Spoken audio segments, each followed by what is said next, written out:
کہ رمضان کریم کی پہلی ہی رات سے آسمانوں کے دروازے کھول دیے جاتے ہیں اور آخری رات تک بند نہیں ہوتے۔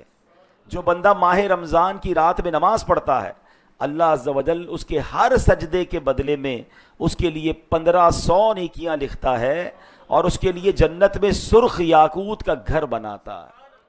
الصلاۃ والسلام علیک یا نبی اللہ وعلی آلک واصحابک یا نور اللہ۔ نویت سنت الاعتکاف۔ پیارے پیارے اسلامی بھائیوں اور مدنی چینل کے ناظرین، جب بھی مسجد میں داخل ہوا کریں اعتکاف کی نیت ضرور کر لیا کریں، اور یہ بھی یاد رہے کہ مسجد کے اندر کھانا پینا، سونا، سحری یا افطار کرنا یہ سب کچھ منع ہے، لیکن اگر ہم اعتکاف کی نیت کر لیں گے تو ضمناً ضرورتاً یہ سب چیزیں بھی جائز ہو جائیں گی۔ اب مثال کے طور پہ تراویح کے درمیان ہم پانی پیتے ہیں یا سحری افطاری کے وقت اگر مسجد میں کچھ کھاتے پیتے ہیں تو یہ شرعاً اجازت نہیں ہے، اس کی ناجائز ہے، لیکن اگر اعتکاف کی نیت کی ہوئی ہوگی تو انشاءاللہ یہ ہم امور بھی ہمارے لیے جائز ہو جائیں گے۔ درود پاک پڑھنے کے بے شمار فضائل و برکات ہیں۔ میرے آقا مدینے والے مصطفیٰ صلی اللہ تعالی علیہ وسلم کا فرمان عالی شان ہے، اجعلونی فی وسط الدعاء وفی اولہ وفی آخرہ، مجھے دعا کے درمیان، شروع اور آخر میں رکھو، یعنی تم مجھ پر اپنی دعا کے شروع، درمیان اور آخر میں درود بھیجو۔ یعنی درود پاک یہ وہ وظیفہ ہے کہ اگر دعا کے شروع میں، دعا کے درمیان میں، دعا کے آخر میں پڑھ لیا جائے تو انشاءاللہ یہ ہماری دعاؤں کی قبولیت کا سبب بن جاتا ہے۔ وہ دعا مستجاب ہوتی ہے جس میں ہوتا ہے ضم درود و سلام، بالیقین سب سے افضل و اعلیٰ ذکر شاہ درود و سلام، طاعتیں سب اسی سے ہیں مقبول، طاعتوں میں اتم درود و سلام۔ تو ہمیں چاہیے کہ خوب درود پاک پڑھتے رہا کریں، اور ویسے بھی آج جمعہ کا دن ہے اور ہم یہ حدیث ہر جمعے کو ریپیٹ کرتے ہیں کہ حدیث پاک کا خلاصہ ہے، جو جمعہ کے دن 200 بار درود پاک پڑھے اس کے 200 برس کے گناہ معاف کر دیے جاتے ہیں۔ صلو علی الحبیب صلی اللہ تعالی علی محمد صلی اللہ علیہ وسلم۔ الحمدللہ ویسے تو ہماری مسجد میں عام دنوں میں جو دوسرا جمعہ ہوتا ہے وہ 3 بجے ہوتا ہے، ماہ رمضان میں یہ جمعہ انشاءاللہ عز و جل 3:30 بجے ادا کیا جائے کرے گا۔ اللہ کی رحمت ہے کہ ہمیں ایک بار پھر اس نے ماہ رمضان عطا فرمایا، اور یہ وہ مہینہ ہے جو عظمتوں والا، رحمتوں والا، برکتوں والا ہے۔ یا خدا ہم عاصیوں پر یہ بڑا احسان ہے، زندگی میں پھر عطا ہم کو کیا رمضان ہے، ابر رحمت چھا گیا ہے اور سما ہے نور نور، فضل رب سے مغفرت کا ہو گیا سامان ہے۔ یا الہی تو مدینے میں کبھی رمضان دکھا، یا الہی تو مدینے میں کبھی رمضان دکھا، مدتوں سے دل میں یہ عطار کے ارمان ہے۔ مدینے یہ جو ماہ رمضان ہے اس کی فضیلتیں حدیثوں میں کیسی بیان ہوئی کہ رمضان کریم کی پہلی ہی رات سے آسمانوں کے دروازے کھول دیے جاتے ہیں اور آخری رات تک بند نہیں ہوتے۔ جو بندہ ماہ رمضان کی رات میں نماز پڑھتا ہے، اللہ عز و جل اس کے ہر سجدے کے بدلے میں اس کے لیے 1500 نیکیاں لکھتا ہے اور اس کے لیے جنت میں سرخ یاقوت کا گھر بناتا ہے ہر سجدے پر۔ اب جو لوگ تراویح میں بعض اوقات ڈنڈی مار رہے ہوتے ہیں کہ یار کم تراویح پڑھ لیں، 5-6 روزہ تراویح پڑھنے کے بعد لوگ کہتے ہیں اب تراویح چھوڑ دینی چاہیے، بلکہ کچھ لوگ سوشل میڈیا پہ آ کر یہ بات کر رہے ہوتے ہیں کہ جناب تراویح تو سنت ہے، نہ پڑھیں کوئی مسئلہ نہیں۔ لیکن اگر یہ اعلان کر دیا جائے کہ پوری 20 رکعت پڑھنے والے کو ایک DHA کا پلاٹ دیا جائے گا تو مجھے بتائیں کوئی 19 پڑھے گا؟ اچھا پھر لوگ شاید یہ بھی کہیں کہ حضرت رمضان کے بعد بھی کوئی اسکیم ہے تو اس کے بعد بھی ہم پڑھنے کے لیے تیار ہیں۔ 20 رکعت کی بات نہیں ہو رہی، ہر سجدے پر میرے آقا فرما رہے ہیں ہر سجدے پر جنت میں سرخ یاقوت کا محل دیا جائے گا۔ 20 رکعت میں 40 سجدے ہوتے ہیں۔ آپ سوچے تو صحیح کہ ہمارے تو لاٹری نکل آئی ہے، ہمیں تو صرف تراویح نہیں، تراویح اور نمازوں کے علاوہ، فرض نمازوں کے علاوہ اور نوافل بھی پڑھنے چاہیے اور سجدے کرنے چاہیے۔ اللہ وہ دن لائے ہم اوابین بھی مغرب کے بعد پڑھیں، رات تہجد بھی پڑھیں، فجر کے بعد جب سورج طلوع ہو جائے اس کے 20 منٹ بعد اشراق و چاشت بھی پڑھیں، ہر سجدے پر اتنا ثواب. تو سبحان اللہ. اللہ پاک کے آخری نبی علیہ الصلوۃ والسلام نے فرمایا جب رمضان کریم کی پہلی رات آتی ہے تو اللہ پاک میری امت کی طرف رحمت کی نظر فرماتا ہے، اور جس کی طرف اللہ پاک نظر رحمت فرمائے گا اسے کبھی عذاب نہ دے گا. رمضان کریم میں افطار کے وقت روزانہ 10 لاکھ گناہ گاروں کی مغفرت کر دی جاتی ہے. اور جمعے کا دن کتنا امپورٹنٹ ہے رمضان میں. اب سنیے، شب جمعہ اور روز جمعہ یعنی مغرب جمعرات کی مغرب سے لے کر جمعے کی مغرب تک ہر گھڑی میں 10 لاکھ لوگوں کی مغفرت کر دی جاتی ہے. اور یہ وہ لوگ ہوتے ہیں کہ جن پر جہنم واجب ہو چکی تھی، یعنی گناہوں کے سبب جہنم واجب تھی، اور رمضان کی برکت سے جمعہ کا دن آیا، ہر گھڑی 10 لاکھ بخشے جا رہے. تو آج ہم مسجد میں بیٹھے ہیں، اللہ کے گھر میں بیٹھے ہیں. مجھے ایسا محسوس بھی ہو رہا ہے کہ کچھ لوگ شاید جلدی اس لیے آ گئے کہ وہ 3 بجے جمعہ انہوں نے سمجھا ہوگا، اب سوچ رہے ہوں گے یار یہ تو آدھا گھنٹہ ہمارا ضائع ہو گیا. آپ کا آدھا گھنٹہ ضائع نہیں ہوا، یہ آپ کا آدھا گھنٹہ اللہ کے گھر میں گزر رہا ہے. میرا تو مشورہ ہے اگلے جمعے بھی یہی کیجئے گا. کیوں کہ جو جمعہ کے دن جلدی آتا ہے حدیث پاک کے مطابق اسے اونٹ صدقہ کرنے کا ثواب ملتا ہے. 4-5 لاکھ کا تو اونٹ ہوگا ملتا ہوگا پاکستان میں. آپ کو کوئی کہے ہر جمعے ایک اونٹ صدقہ کریں، جلدی آنے والے اول آنے والوں کو اللہ کی راہ میں اونٹ صدقہ کرنے کا ثواب، اس کے بعد گائے صدقہ کرنے کا ثواب، پھر بکری صدقہ کرنے کا ثواب. جتنا لیٹ آتے جاتے ثواب کم ہوتا جاتا ہے. تو اللہ کے گھر میں جلدی آ کر بیٹھا کریں، کچھ بیان سنیں گے، کچھ سیکھنے کو ملے گا. اور ویسے بھی رمضان کا جمعہ ہے، ہر گھڑی 10 لاکھ بخشے جا رہے ہیں. اللہ کرے کہ آج بخشے جانے والوں میں ہمارا نام بھی لکھ دیا جائے. اور پھر جب رمضان کی 29ویں رات آتی ہے تو مہینے بھر میں جتنے جہنم سے آزاد کیے گئے تھے ان کے مجموعے یعنی ان کے ٹوٹل کے برابر اس ایک رات میں آزاد کر دیے جاتے ہیں. پورے مہینے میں تو کروڑ بخشے گئے، 29ویں جب رات آئے گی انشاءاللہ تو پھر جتنے پورے مہینے میں بخشے گئے ہیں اس کا ٹوٹل کر کے رمضان کی آخری رات وہ بھی بخش دیے جاتے ہیں. تو اللہ کریم اس مہینے کا ہمیں خوب احترام کرنے کی توفیق عطا فرمائے، اس مہینے میں خوب نیکیاں کرنے کی توفیق عطا فرمائے. جمعے کے بیان میں ہم کوشش کرتے ہیں کہ قرآن پاک کی کوئی آیت پھر اس کا ترجمہ اور اس کی تفسیر سمجھنے کی کوشش کرتے ہیں. اور ماہ رمضان جو ہے وہ تو ویسے بھی ماہ قرآن ہے، اسی مہینے میں قرآن نازل ہوا ہے، تو اس مہینے میں تو قرآن اور اچھے انداز سے ہمیں انڈرسٹینڈ کرنا چاہیے. اے میرے پیارے اسلامی بھائیوں، ہم نے الحمدللہ روزہ رکھا ہے. روزہ ایک انفرادی عبادت ہے، ہر کوئی اپنا اپنا روزہ رکھتا ہے. مگر سوال یہ ہے کہ ہمارے روزے کا معاشرتی طور پر، اجتماعی سوسائٹی پر کوئی اثر ظاہر ہو رہا ہے یا نہیں ہو رہا؟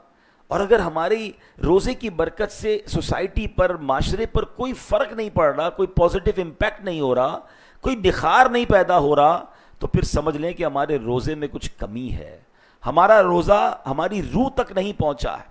اب اس کو اس مثال سے سمجھیے کہ سورج کی روشنی آ رہی ہو اور کوئی سامنے گلاس رکھے، شیشہ رکھ دے، تو وہ جو گلاس ہے وہ سورج کی روشنی کو لے کر ریفلیکٹ کرے گا، باقاعدہ وہ بھی دوسری جگہ روشنی دے گا. لیکن اگر اسی سورج کے آگے کوئی ایسا گلاس رکھ دیں، ایسا شیشہ رکھے جس پہ زنگ لگا ہوا ہے، تو نہ وہ اس کی روشنی کو ایبزارب کرے گا، نہ اس روشنی کو کہیں آگے ریفلیکٹ کرے گا، نہ کسی اور کو فائدہ پہنچائے گا. یہی مثال روزہ دار کی ہے. ہمارا دل آئینہ ہے. اگر دل پر گناہوں کی سیاہی چڑھی ہوئی ہے نا تو روزے کا اصل مقصد ہی سیاہی کو اتارنا ہے، دل کو چمکانا ہے. اب اگر روزہ بھی رکھا ہے اور ہمارے روزے سے کسی کو روشنی نہیں مل رہی ہے، ہمارے روزے سے کسی کو فائدہ نہیں پہنچ رہا ہے، تو پھر سوچیں کہیں دل پر ایسا زنگ تو نہیں جو رمضان کے نور کو ریفلیکٹ نہیں کر رہا. اب روزہ بھی رکھا ہے اور کسی کو ہماری زبان میں نرمی بھی نظر نہیں آ رہی ہے، روزہ بھی رکھا ہے مگر ہمارے انداز سے کسی کو فائدہ بھی نہیں پہنچ رہا ہے. بلکہ ایسا بھی ہو گیا ہے کچھ لوگوں کے ساتھ کہ روزہ رکھتے ہی لڑائیاں شروع کر دی ہیں، روزہ رکھتے ہی جھگڑے شروع کر دیے. حالانکہ روزہ تو ہے ہی صبر کا امتحان، یعنی روزے میں بے صبری کیسی؟ چیک کیجئے کہ رمضان کا نور کا سورج تو چمک رہا ہے مگر کہیں دل پر ایسا زنگ تو نہیں کہ اس کی ریفلیکشن نہیں ہو رہی ہے. اے میرے پیارے اسلامی بھائیوں، اب آئیے میں قرآن کی وہ آیت پڑھنے جا رہا ہوں جس میں اللہ کریم نے ایمان والوں سے ڈائریکٹلی کلام کیا ہے. قرآن پاک تو ویسے پورا ہی ہمیں پڑھنا چاہیے، لیکن قرآن پاک میں چند آیتیں وہ ہیں جس میں رب کریم نے براہ راست آپ سے بات کی ہے. جی آپ سے بات کی, ہم سب سے بات کی ہے. وہ کون سی آیتیں ہیں؟ یا ایھا الذین آمنو, اے ایمان والوں, کہہ کر اللہ نے مجھ سے اور آپ سے بات کی ہے. اب بتائیے نا, ہم ہیں نا ایمان والے, ہم سے بات ہوئی ہے. اب اگر کوئی آپ سے پوچھے کہ جناب کیا وہ 89 آیتیں جہاں اللہ نے آپ سے بات کی ہے, آپ نے وہ آیتیں پڑھ لی, اس کو سمجھا, اس پر عمل کیا, تو بہت بڑی تعداد تو شاید یہ کہے گی کہ ہمیں تو پتہ ہی نہیں وہ آیتیں کہاں ہیں, ہم نے تو نہیں پڑھی. یعنی آپ سوچیں کہ اب صبح اٹھتے ہی پہلے واٹس ایپ پر میسج چیک کرتے ہیں کہ یار کسی کا اہم میسج ہے تو پہلے میں پڑھ لوں. لیکن اللہ کا پیغام قرآن میں ہمارے لیے آیا ہوا ہے, مگر کیا اب تک ہم نے پڑھا ہے یا نہیں پڑھا؟ غور کیجیے. اب جو میں آیت پڑھنے جا رہا ہوں اس میں اللہ نے مجھ سے اور آپ سے براہ راست بات کی ہے. پارہ نمبر 26 ہے سورہ حجرات اور آیت نمبر 11. اللہ ارشاد فرماتا ہے, بسم اللہ الرحمن الرحیم, یا ایھا الذین آمنوا لا یسخر قوم من قوم عسى ان يكونوا خيرا منهم ولا نساء من نساء عسى ان يكن خيرا منهن. اللہ اکبر. آسان ترجمہ قرآن کنز العرفان. اے ایمان والو, مرد دوسرے مردوں پر نہ ہنسیں, ہو سکتا ہے کہ وہ ان ہنسنے والوں سے بہتر ہوں, اور نہ عورتیں دوسری عورتوں پر ہنسیں, ہو سکتا ہے کہ وہ ان ہنسنے والیوں سے بہتر ہو. اب اس آیت سے بہت کچھ سیکھنا ہے. مسلمان کی عزت و تعظیم میں سے ہے کہ کسی بھی طرح اس کا مذاق نہ اڑایا جائے. آیت کریمہ کے اس حصے میں اس بات کی تعلیم دی گئی ہے کہ کوئی مرد دوسرے مرد کا اور کوئی عورت دوسری عورت کا مذاق نہ اڑائے. ہر ایک کا اپنا ذوق ہوتا ہے, ہر ایک کا اپنا انداز ہوتا ہے زندگی گزارنے کا. ہم کسی کے معاملات میں تنقید نہیں کر سکتے. اگر کوئی غیر شرعی معاملہ ہے تو وہ بھی اس کا اور اس کے رب کا معاملہ ہے. لیکن جناب یہاں تو بات بات پر تنقید ہے, لباس پر تنقید ہے, انداز پر تنقید ہے, لائف اسٹائل پر تنقید ہے. اگر کوئی گناہگار بھی ہے تو اچھے انداز سے اس کو نیکی کی دعوت دینی ہے, اس کا مذاق تھوڑی اڑانا ہے, وہ تو اور گناہوں پہ دلیر ہو جائے گا. مگر یہاں معاملہ یہ ہے کہ دیندار کا بھی مذاق اڑایا جا رہا ہے اور دنیا والے بھی اپنے زندگی گزار رہے ہیں اس کا بھی مذاق اڑاتے ہیں, بلکہ اللہ نے کسی چیز کو بنایا اس کا بھی مذاق اڑا رہے ہیں. اب کوئی بیچارہ داڑھی رکھ لے, حالانکہ اس نے سنت پر عمل کیا ہے, اس کا مذاق اڑائیں گے. سنت پر عمل کر رہا ہے, دیندار ہو گیا ہے, نمازی بن گیا, اس کا مذاق اڑائیں گے. اچھا پھر اگر کوئی شخص بیچارہ بیمار ہے, اس کو کوئی ایسی پرابلم ہے, مثال کے طور پہ کسی کی آنکھ پراپر نہیں کھلتی ہے, اس کو بھینگا کہیں گے. کوئی صحیح بولتا نہیں ہے, اس کو توتلا کہیں گے. آپ سوچئے یہ کس قدر سخت بات ہے, کتنی بڑی دل آزاری ہے. اور روزہ رکھ کر اگر یہ کام ہو رہا ہے, دیکھیں روزے میں تو ہم نے سیکھنا ہے. قرآن پاک کی جو یہ سورت ہے نا سورہ حجرات, اس میں باقاعدہ زندگی گزارنے کے آداب بیان کیے گئے. کسی کے ہونٹوں کا مذاق, کسی کے جناب جسم کا مذاق, کسی کے لباس کا مذاق, کسی کی غربت کا مذاق, کسی کی سواری کا مذاق. قرآن کہتا ہے مرد مردوں کا مذاق نہ اڑائیں. ہو سکتا ہے جس کا مذاق اڑا رہے ہیں ان سے بہتر ہوں, اس کو اللہ نے بنایا نا, ہم کون ہیں کسی کا مذاق اڑانے والے. اور آج آپ کسی کا مذاق اڑا رہے ہیں, ایسا نہ ہو تھوڑے دنوں بعد آپ خود مذاق بن جائیں. عربی کا ایک مقولہ ہے, چند 2 جملے ہیں مگر ادھر دل پر لکھنے والے ہیں. من ضحکا ضحکا, بات پوری ہو گئی. جو کسی پر ہنستا ہے اس پر بھی ہنسا جاتا ہے. آج کسی کا مذاق, آج کسی کو ذلیل, آج کسی کو تکلیف دینے والے غور کریں کہیں زمانے میں ہمارا مذاق نہ بن جائے. انسان ہے, کوئی تکلیف میں ہے, آپ اس کے ساتھ دیں. آپ بلکہ کسی ایسے شخص کو دیکھ رہے ہیں جو کسی تکلیف میں ہے, کپڑے اچھے نہیں پہنے, گاڑی اچھی نہیں, سواری اچھی نہیں, جسم پہ کوئی پرابلم ہے, کوئی بیماری ہے, اس کو دیکھ کر تو اللہ کی بارگاہ میں شکر ادا کریں کہ اللہ تیری مہربانی, تو نے مجھے ایسا نہیں بنایا. اس کا مذاق اڑائیں گے. باقاعدہ دوست نقل اتار کر مذاق اڑاتے ہیں, اس جیسا بول کے مذاق اڑاتے ہیں, اس جیسا چل کے مذاق اڑاتے ہیں. وہ نہیں ہے وہ جس کا قد لمبو, وہ ٹھنگو, وہ موٹو, وہ کالا. لا حول ولا قوت الا باللہ. قرآن سے سیکھنا ہے, اور رمضان میں نہیں سیکھیں گے تو کب سیکھیں گے؟ یعنی مجھے ایک بات بتائیں, یہ مہینہ ہمیں پاکیزہ کرنے آیا ہے. اپنی ہیبٹس کو ہم بہتر کر سکتے ہیں اس مہینے میں اگر کوئی بری عادتیں ہیں بھی, کیونکہ رمضان میں شیطان بند ہے. جس نے ہمیں برے کاموں پر لگانا ہے اس کو بند کر دیا گیا ہے. تو دس از دا ٹائم, یہ 30 days ایکچولی اپنے آپ کو پیوریفائی کرنا ہے. آپ بچے اگر یہاں نوجوان بیٹھے, اگر میں ان کی زبان میں سمجھاؤں کہ رمضان ایکچولی شیطان سے فائٹ کرنے کی نیٹ پریکٹس ہے. شیطان بند ہے نا، 30 دن مضبوط ہو جاؤ، تگڑے ہو جاؤ، تقوی اختیار کرو. قرآن کہتا ہے روزے اس لیے فرض کیے لعلکم تتقون، تاکہ تم متقی ہو جاؤ. تو اپنے آپ کو اتنا مضبوط کر لیں کہ جب شیطان آئے 30 ڈیز کے بعد، رمضان کے بعد، تو ہم ریڈی ہوں فائٹ کے لیے. مگر جو رمضان میں بھی شیطان کہتا تو آرام کر، ہم ہیں نا، ہم تیرا کام سارا کر لیں گے. شیطان کے بند ہوتے ہوئے بھی لوگ برے کام کر رہے ہیں، کیونکہ ان کی پہلی ہیبٹ بنی ہوئی ہے. نہیں، ہمیں اپنی ان عادتوں کو ختم کرنا ہے. قرآن سکھا رہا ہے. نبی پاک علیہ الصلوۃ والسلام فرماتے ہیں لا تماری اخاکا ولا تمازحہ، اپنے بھائی سے جھگڑا نہ کرو، نہ اس کا مذاق اڑاؤ. جو لوگوں کا مذاق اڑاتے ہیں نا، ان کے بارے میں ایک ایسی حدیث ہے ڈرانے والی کہ نبی پاک علیہ الصلوۃ والسلام فرماتے ہیں بلا شبہ لوگوں کا مذاق اڑانے والے کے لیے جنت کا دروازہ کھولا جائے گا، اسے بلایا جائے گا آؤ قریب آؤ. جب وہ جنت کے قریب آئے گا تو دروازہ بند کر دیا جائے گا. اسی طرح کئی بار کیا جائے گا. آپ اس کی حسرت سوچیں جو محشر کے میدان میں تپتی دھوپ میں کھڑا ہوگا، سورج 1 میل پر ہوگا اور لوگ پسینے میں شرابور ہو رہے ہوں گے، اور اعلان ہوگا کہ آ جاؤ جنت کی طرف. اس کی خوشی کا عالم کیا ہوگا. مگر جب جنت کے دروازے پر پہنچے گا تو وہ دروازہ بند کر دیا جائے گا، اس کو دوبارہ بلایا جائے گا، دوبارہ بند کر دیا جائے گا. وہ لوگ سوچیں کسی کی بیل بجا کر بھاگ جاتے ہیں، اسے تکلیف دیتے ہیں، کسی کی گاڑی کی چابی چھپا دی. یہ دوستوں میں عموماً عام ہوتا ہے. یاد رکھیے وہ مزاح جو تکلیف دہ ہے، وہ مزاح جس سے انسان کو تکلیف پہنچتی ہے، حرام، جہنم میں لے جانے والا کام ہے. ایک ایسا مزاح ہوتا ہے جس میں چلے مسکراہٹوں کا تبادلہ ہو گیا، کوئی اچھی بات کر لی، مگر اس میں جھوٹ نہیں ہے، اس میں دل آزاری نہیں ہے، وہ ٹھیک ہے. لیکن باقاعدہ تکلیف پہنچائی جاتی ہے، جھوٹی خبر دی جاتی ہے تمہارے والد کا ایکسیڈنٹ ہو گیا ہے، وہ بیچارہ روتا ہوا گھر پہنچتا ہے تو پھر بعد میں ہنستے کہ ہم تو مذاق کر رہے تھے. اور اس بنا پر بعض اوقات ایکسیڈنٹ ہو جاتے ہیں لوگوں کے، وہ بیچارہ جلدی گاڑی چلاتا ہے کہ والد ہاسپٹل میں، والدہ ہاسپٹل میں. یہ کیسا مذاق ہے؟ مذاق جس میں تکلیف پہنچے. مزاح اور چیز ہے کہ آپ نے کوئی ایسی بات کی کہ سامنے والا بھی مسکرایا، آپ بھی مسکرا دیے. سبحان اللہ. سرکار دو عالم علیہ الصلوۃ والسلام کی طبیعت میں بڑا پیارا ایک سافٹ انداز تھا کہ نبی پاک کبھی کبھی ایسی گفتگو فرماتے کہ صحابہ کے چہروں پر مسکراہٹ آ جاتی. ایک صحابیہ آ کر نبی پاک سے عرض کرتی ہیں حضور مجھے اونٹ عطا فرمائیے. نبی پاک فرماتے ہیں ہم تو تمہیں اونٹ کا بچہ دیں گے. ہیں؟ کہتی حضور میں اونٹ مانگ رہی ہوں، آپ مجھے اونٹ کا بچہ دیں گے. آقا فرماتے ہم آپ کو اونٹ کا بچہ دیں گے. جب تھوڑی دیر ہو گئی تو سرکار علیہ الصلوۃ والسلام نے فرمایا کوئی بھی اونٹ اگر تمہیں دیا جائے گا وہ اونٹ کا بچہ ہی ہوگا نا. ہیں؟ اب بتائیں اس میں کوئی دل آزاری والی بات تو نہیں. مگر پوری محفل میں مسکراہٹوں کا تبادلہ ہو گیا. بلکہ سچی بات ہے میں دیکھ رہا ہوں یہاں بھی کئی چہروں پر مسکراہٹ آ گئی ہے. یعنی سبحان اللہ، میرے آقا کا انداز دیکھیں، 1400 سال بعد بھی امت مسکرا رہی ہے. تو ایسا کام کریں نا کہ بھئی مسکراہٹ آئے، نہ کہ تکلیف پہنچائیں. تو مذاق نہیں اڑانا، یہ اللہ کو سخت ناپسند ہے. تو اے میرے پیارے اسلامی بھائیوں، اب اسی جناب آگے چلتے ہیں کہ اب تانا دیتے ہیں کچھ لوگ.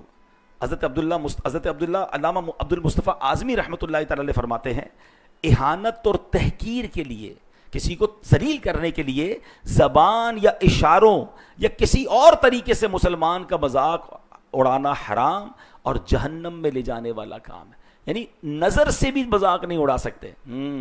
دیکھا نا، بولیں گے بھی نہیں کچھ، اشارے سے اگلے کو ذلیل کر رہے ہوں گے، دو دوست مل کر تیسرے کو. یہ بھی حرام ہے. اب ذرا غور کر لیجیے. اب آگے چلتے ہیں. قرآن آگے کیا کہتا ہے؟ وَلَا تَلْمِزُوا أَنفُسَكُمْ، اور آپس میں کسی کو تانا نہ دو. یعنی زبان یا اشارے کے ذریعے ایک دوسرے پر عیب نہ لگاؤ، کیونکہ مومن ایک جان کی طرح ہے. جب کسی مسلمان پر عیب لگایا جائے گا تو گویا اپنے اوپر ہی عیب لگایا جائے گا.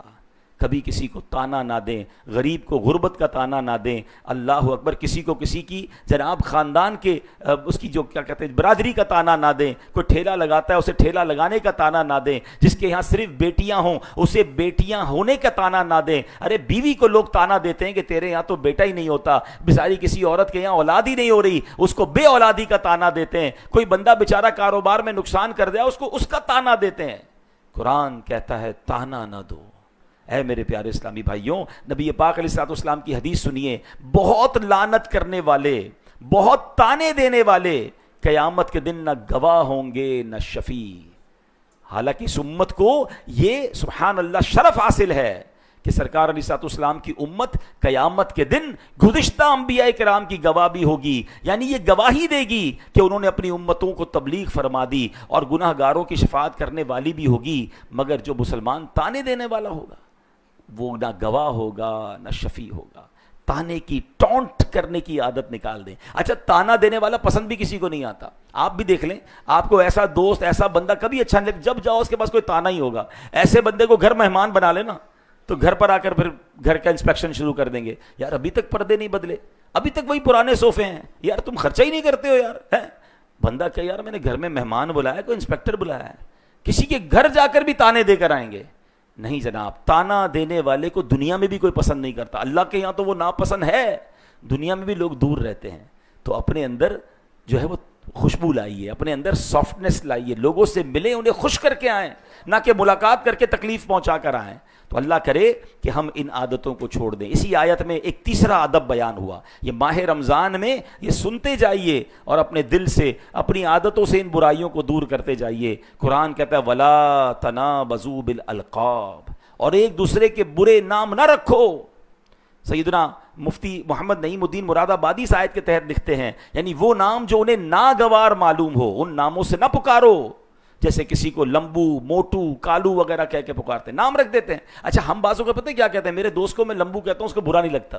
اس کو آپ کے سامنے برا نہیں لگ رہا, وہ آپ کے سامنے اظہار نہیں کر رہا. ہو سکتا ہے اکیلے میں جا کے آنسو بہاتا ہو کہ یا اللہ میرے کو ایسا قد دیا, میرا لوگ مذاق اڑاتے ہیں, مجھے ایسا موٹا بنایا کہ لوگ میرا مذاق اڑاتے ہیں, میرا رنگ کالا کیا, اللہ میرے کو لوگ کالو کہتے ہیں. کیوں کہتے ہو بھائی, اللہ نے بنایا ہے. اگر آپ کے ساتھ ایسا نہیں ہے تو آپ کو تو شکر ادا کرنا چاہیے. مگر کچھ لوگوں کے نام رکھتے ہیں. قرآن کہتا ہے برے نام نہ رکھو, ان کو ایک دوسرے کے برے ناموں سے نہ پکارو, اچھے ناموں سے لوگوں کو پکارنا چاہیے. اب اللہ اکبر, آگے قرآن پاک اسی آیت میں ایک اور برے عمل سے ہمیں بچا رہا ہے. ٹونٹ, ہمیں تنبیہ کی جا رہی ہے, ہمیں وارن کیا جا رہا ہے. کیا فرمایا, یا ایھا الذین آمنوا اجتنبوا کثیرا من الظن ان بعض الظن اثم. اے ایمان والو بہت زیادہ گمان کرنے سے بچو, بے شک کوئی گمان گناہ ہو جاتا ہے. اب اس آیت کے تحت کیا ہے, تفسیر صراط الجنان میں ہے, آیت کے اس حصے میں اللہ پاک نے مسلمانوں کو بہت زیادہ گمان کرنے سے منع فرمایا, کیونکہ بعض گمان ایسے ہیں جو محض گناہ نہیں ہیں. لہٰذا احتیاط کا تقاضا یہ ہے کہ گمان کی کثرت سے بچا جائے. اب گمان کی 3 قسمیں ہیں. نمبر 1 واجب, اللہ پاک کے ساتھ اچھا گمان رکھنا واجب ہے. اللہ جو کرے گا بہتر فرمائے گا. لوگ تو اللہ سے ہی بدگمان ہو گئے معاذ اللہ, کہ یار معاذ اللہ کہنے میں بھی ہمت نہیں پڑ رہی کہ اللہ ہماری سنتا نہیں ہے, میرے لیے تو کچھ ہوتا ہی نہیں ہے. ارے اللہ سے ہی بدگمان ہو گئے. اللہ جو فرمائے گا بہتر کرے گا. یہ واجب ہے کہ اللہ سے اچھا گمان رکھا جائے, کیونکہ حدیث قدسی میں ہے, حدیث قدسی کا خلاصہ ہے کہ میں اپنے بندے کے گمان جیسا اس کے ساتھ معاملہ کرتا ہوں. آپ اچھا گمان کریں, آپ کے ساتھ اچھا معاملہ ہوگا. کچھ لوگ کہتے ہیں نا یار برے وقتوں کے لیے پیسے بچا کے رکھو, کمیٹی ڈالتے ہیں, BC ڈالتے ہیں. اس کا مطلب آپ برے وقتوں کا انتظار کر رہے ہیں؟ نہیں, آپ جو یہ کہتا ہے اس کے ساتھ برا وقت آنے والا ہے, ریڈی رہیے. آپ یہ کیوں نہیں کہتے کہ میں اچھے وقتوں کے لیے پیسے جمع کر رہا ہوں, انشاءاللہ حج پہ جاؤں گا, مدینے جاؤں گا, پیسے ہوں گے تو کسی غریب کی مدد کروں گا, اللہ کی راہ میں خرچ کروں گا, تو انشاءاللہ اچھے ہی وقت آئیں گے. ہمیں کیوں یہ گمان رکھنا ہے کہ میرا ٹف ٹائم آنا ہے اس لیے میں تیاری کر رہا ہوں؟ اللہ بڑا کریم ہے, میرا مولا کریم ہے, وہ کرم فرمائے گا, مجھے مشکلوں سے محفوظ فرمائے گا. اللہ کے ساتھ اچھا گمان رکھنا یہ واجب ہے. نمبر 2 مستحب, یعنی نیک مسلمان کے ساتھ اچھا گمان رکھنا. کوئی بندہ چہرے سے نیک نظر آ رہا ہے, اس کے ساتھ اچھا گمان رکھیں, اس کی ٹو میں نہ پڑیں, یہ مستحب ہے. اور ایک گمان حرام جو ہمارے یہاں بہت زیادہ عام ہو گیا, اور وہ کیا ہے کہ اللہ پاک کے ساتھ برا گمان رکھنا, یوں ہی کسی مسلمان کے لیے بدگمانی کرنا, یہ حرام ہے. اب مسلمان کے ساتھ بدگمانی تو ایسی دماغ میں فٹ ہو گئی ہے. مثال دیتا ہوں, کسی کو فون کیا, اس نے فون نہیں اٹھایا, ہاں بھائی بڑا آدمی ہو گیا ہے, اب کدھر سے فون اٹھائے گا, مطلب ہوتا ہے تو فون اٹھاتا ہے. کسی کے گھر گئے, بیل بجائی, بچے نے آ کر کہا ابو نہیں ہے, اندر بیٹھا ہوگا جھوٹ بول رہا ہے. یعنی ہماری سوئی نیگیٹو سے شروع ہوتی ہے. بھائی کیا ہر فون آپ بھی اٹھاتے ہیں؟ ابھی آپ مسجد میں بیٹھے, ہو سکتا ہے آپ کا فون سائلنٹ پہ ہو, بج رہا ہو, تو آپ بھی تو نہیں اٹھائیں گے. نماز پڑھیں گے تو نہیں اٹھائیں گے نا, واش روم جائیں گے تو نہیں اٹھائیں گے. تو جب آپ کسی موقع پر آرام کرتے ہوئے فون نہیں اٹھاتے, تو ہو سکتا ہے یار اپنے بھائی کو کال کر رہے ہیں, وہ نہیں اٹھا رہا, وہ آرام کر رہا ہوگا, وہ نماز پڑھ رہا ہوگا, وہ تلاوت کر, اس کو مارجن تو دیں. مگر اسٹارٹ ہی بدگمانی سے ہے, اور یہ بدگمانی بعض صورتوں میں حرام, جہنم میں لے جانے والا کا. ہر معاملے میں بدگمانی ہے. کوئی رو رہا ہے دعا کے اندر, شیطان دیکھے ہمیں رونا نہیں آ رہا, لیکن کسی کو روتے ہوئے دیکھ کر ہاں دکھاوا کر رہا ہے بہت چیٹر آدمی. ارے وہ اللہ کی بارگاہ میں رو رہا ہے, آپ بدگمانی کا گناہ کما رہے ہیں. آپ سوچیں تو صحیح ہو کیا گیا ہے. یہاں تک کہ کوئی عمرے اور حج پہ جائے نا, 2 نمبر کے پیسوں سے جا رہا ہے. یار آپ کے پیسے لے کر گیا ہے, وہ جانے, اس کا رب جانے. لیکن یہ ایسی بیماری اندر آ گئی ہے جو ہمیں اندر ہی اندر ہمارے لیے گناہوں کا میٹر چل رہا ہے, اور ہم کہیں برباد نہ ہو جائیں. حدیث پاک سنیے, میرے آقا فرماتے ہیں اپنے آپ کو بدگمانی سے بچاؤ, کہ بدگمانی بدترین جھوٹ ہے. نیگیٹیوٹی ختم کریں, حسن ظن رکھیں, پازیٹیو ہو جائیں, لوگوں کی خوشیوں میں خوش ہونا سیکھیں. کسی کو گھر ملا ہے تو آپ بھی انجوائے کریں کہ اللہ نے اس کو گھر دیا, اللہ اور دے. اس کو گھر ملا ہے, آپ نے کیلکولیشن شروع کر دی, یار یہ پیسے کدھر سے آئے, کوئی نہ کوئی چکر چلایا ہوگا. یار آپ آڈیٹر ہیں, آپ اس کا گھر کا حساب کرنے بیٹھ گئے کیوں؟ اچھا کر کچھ نہیں سکو گے, اگر اللہ نے نصیب میں لکھا اللہ اور گھر دے گا اس کو. یہ جلنے والا بیچارہ حسد میں جلتا بھی رہے گا اور بدگمانی کا گناہ بھی کمائے گا. تو حسن ظن رکھیں, پازیٹیو رہیں.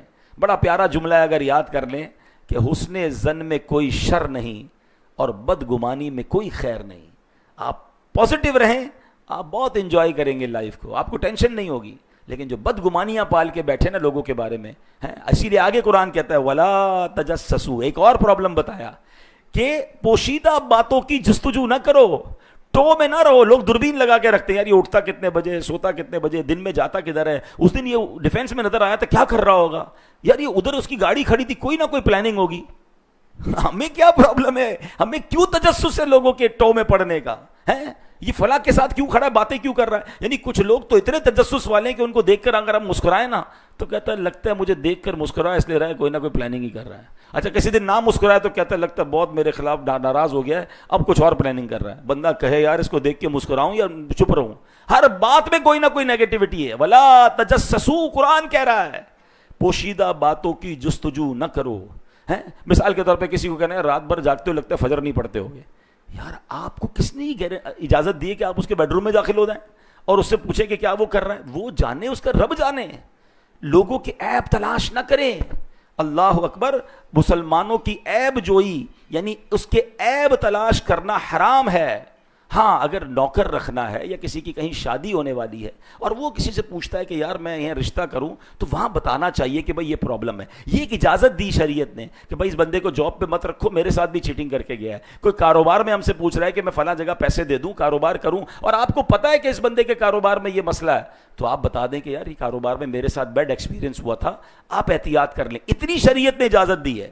مگر شریعت کی الحمدللہ خوبصورت باؤنڈری دیکھیں کہ آپ سے کوئی پوچھتا ہے کہ میں فلاں سے کاروبار کروں, تو آپ اس کو صرف کاروبار کا مسئلہ بتائیں گے. یہ نہیں بتائیں گے کہ جناب یہ راتوں کو وہاں بھی جاتا ہے, دن کو یہ بھی کرتا ہے, فلاں سے دوستی بھی ہے, فلاں غلط کام. آپ کو ان تمام چیزوں کو جواب بتانے کی اجازت نہیں ہے. جتنا سوال, جتنی ضرورت, اتنا عیب بتائیں گے. کیوں؟ کیونکہ حدیث پاک میں آتا ہے جو کسی اپنے مسلمان بھائی کا عیب تلاش کرے گا, اللہ پاک اس کا عیب ظاہر فرما دے گا. اور اللہ پاک جس کا عیب ظاہر فرما دے تو اسے رسوا کر دیتا ہے, اگرچہ وہ اپنے گھر کے اندر چھپ کر بیٹھا ہو. آپ سوچئے کسی کا عیب کھولیں گے تو کل ہمارا عیب کھل سکتا ہے. اے میرے پیارے اسلامی بھائیوں, جو کسی مسلمان کے عیبوں پر پردہ ڈالتا ہے, اللہ پاک قیامت کے دن اس کے عیبوں پر پردہ رکھے گا. اگر آپ اور میں چاہتے ہیں کہ میرے عیب چھپے رہیں, اگر پتہ بھی چل جائے نا کسی مسلمان کا عیب, تو ڈھک دیں, چھپائیں, نہ بتائیں. آج کل تو سوشل میڈیا کا زمانہ ہے, کسی کا عیب پتہ چلا فوراً شیئر کرنا ہے. فوراً جناب پتہ چلا اس کے بیٹے کا یہ مسئلہ ہو گیا, پتہ چلا اس کی بیٹی نے یہ کر دیا, پتہ چلا اس کی دکان پر فلاں چھاپا پڑ گیا, ہاں اس کے ساتھ یہ معاملہ ہو گیا. کیوں؟ ارے کل ہمارے عیب کھل گئے, ہم کدھر جائیں گے؟ اگر چاہتے ہیں کہ دنیا اور آخرت میں عیب چھپے رہیں تو لوگوں کے عیب چھپائیں. تو میں نے خیر چند باتیں عرض کی ہیں. اے میرے پیارے اسلامی بھائیوں, یہ رمضان ہمیں پاکیزہ کرنے آیا ہے, تو اسی رمضان میں ان عادتوں کو نکالیے, بلکہ ہر اس عادت سے اپنے آپ کو بچائیے جس سے ہم گناہوں میں مبتلا ہو جاتے ہیں. ایک بات آخر میں عرض کر دیتا ہوں کہ جس طرح عام جگہوں پر گناہ کرنا غلط ہے, مگر کوئی مسجد میں آ کر گناہ کرے تو لوگ کیا کہیں گے, خدا کا خوف کرو یار, مسجد میں گناہ کر رہے. کوئی پاکستان میں گناہ کرے غلط ہے, لیکن کوئی مکے میں جا کر گناہ کرے وہ اور شدید ہو جاتا ہے. اسی طرح کوئی عام دنوں میں گناہ کرے وہ غلط ہے, مگر رمضان میں گناہ کرنا یہ اللہ کے غضب کو زیادہ دعوت دینے والی بات ہے, اللہ کو ناراض کرنے والی بات ہے. یعنی شیطان بند, نیکیوں کا اجر بڑھا دیا گیا اور تم پھر بھی رمضان میں گناہ کر رہے ہو. تو یہ گناہ کیوں ہوتے ہیں؟ ہماری عادتیں گناہوں والی بنی ہیں. جس کی جھوٹ بولنے کی عادت ہے، جس کی موبائل پر میوزک اور بے پردہ عورت اور طرح طرح کے ویڈیوز دیکھنے کی عادت ہے، جس کی جناب لڑائی جھگڑے کی عادت ہے، جس کی حرام روزی کی عادت ہے. رمضان تو آ گیا، شیطان بند ہو گیا، مگر وہ عادتیں کیری کر کے رمضان میں آ گیا ہے. پلیز خدارا ایسا نہ ہو کہ ہماری یہ بری عادتیں ہمیں رمضان میں بھی گناہ کروا دیں. تو ان گیدرنگز کو اوائڈ کیجئے، ان موبائل فون کی ایکٹیویٹیز کو اوائڈ کیجئے، ان سوشل میڈیا سے دور ہو جائیے، بلکہ ان دوستوں سے دور ہو جائیے کہ جہاں جا کر ہم سے گناہ ہو جاتے ہیں. ہم رمضان کو عبادت میں، تلاوت میں اور دعاؤں میں گزاریں. اللہ کریم ہمیں اس رمضان کی خوب برکتیں عطا فرمائے. ماہ رمضان میں میرے آقا خوب سخاوت فرمایا کرتے اور نبی پاک ہر آنے والے سائل کو عطا فرماتے. تو آپ بھی، ہم بھی کوشش کریں کہ اس مہینے میں خوب اللہ کی راہ میں خرچ کریں، اپنے غریب رشتہ داروں کا خیال رکھیں، اپنے ملازمین کا خیال رکھیں. اور اس کے ساتھ ساتھ میری گزارش ہے کہ دعوت اسلامی جو دنیا بھر میں دین متین کی خدمت کر رہی ہے، وہ دعوت اسلامی جس نے ہمیں اتنی پیاری مسجد کا تحفہ دیا، اور یہ ایک مسجد نہیں بلکہ اس دنیا میں 7,000 سے زیادہ مساجد دعوت اسلامی بنا چکی ہے، 19,000 سے زیادہ مدارس بنا چکی ہے، جس میں لاکھوں بچے بغیر فیس کے قرآن پاک پڑھ رہے ہیں، عالم بن رہے ہیں، درس نظامی کر رہے ہیں. الحمدللہ دعوت اسلامی سوشل میڈیا اور میڈیا کے ذریعے جو دین کی خدمت کر رہی ہے وہ آپ کے سامنے ہے. اور اس کے ساتھ ساتھ ویلفیئر کا کام جس شاندار انداز سے ہو رہا ہے، آج بھی فلسطین کی وادیوں میں دعوت اسلامی کے لوگ اپنا کام کر رہے ہیں. FGRF کے تحت اور تھیلیسیمیا کے مریض بچوں کو خون دیا جا رہا ہے. دنیا بھر کے کئی مقامات پر ہم سحری افطاری کا انتظام کر رہے ہیں. پاکستان کی جیلوں میں قیدیوں کو سحری افطاری کروائی جا رہی ہے. اور اس کے ساتھ ساتھ دعوت اسلامی کے ہزاروں اسلامی بھائی اس وقت فیضان مدینہ میں اعتکاف میں پورے مہینے کے لیے موجود ہیں، اور یہ پورے مہینے کا اعتکاف پوری دنیا میں ہو رہا ہے. تو وہ لوگ جو سحری افطاری کرانے کا شوق رکھتے ہیں، یہ بڑی نیکی حاصل کرنا چاہتے ہیں، اس میں بھی آپ ہم سے رابطہ کیجئے اور اپنی زکوٰۃ اور اپنے ڈونیشن میں دعوت اسلامی کا ساتھ دیجئے. اس مسجد کا بھی آپ نے ساتھ دینا ہے کہ ماشاءاللہ پورا سال یہاں جو رونق رہتی ہے اور پروگرامز ہوتے ہیں اس میں بھی اپنا ساتھ دیں. اور انشاءاللہ دعوت اسلامی کا جو ویکلی اجتماع ہے وہ ہر جمعے کو اب رمضان میں جمعے کو ہوا کرے گا، ویسے جمعرات کو ہوتا ہے، رمضان میں جمعہ کو ہوا کرے گا اور عصر سے مغرب ہوا کرے گا. تو آج بھی اجتماع ہوگا جامع مسجد فیضان اسلام فیز 6 میں، تو آپ اس میں بھی شرکت کیجئے. جیسے ہم نے سنا کہ جمعہ کا دن یہ خاص دعاؤں کی قبولیت کا دن ہے، تو آج کا دن اجتماع میں شرکت کر کے افطار سے پہلے دعاؤں میں شامل ہوں. اگر آپ مدنی چینل کے ساتھ کنیکٹ نہیں ہیں تو روزانہ سحری اور افطار ٹرانسمیشن میں مدنی چینل کے ساتھ اپنی فیملی کے ساتھ وقت گزاریں کہ وہاں علم دین سیکھنے کو بھی ملتا ہے، اور ان مقبول ساعتوں میں رکت انگیز دعائیں ہوتی ہیں، آپ اس میں بھی شامل ہو سکتے ہیں. اللہ کریم ہمیں عمل کرنے کی توفیق عطا فرمائے. آمین بجاہ النبی الامین.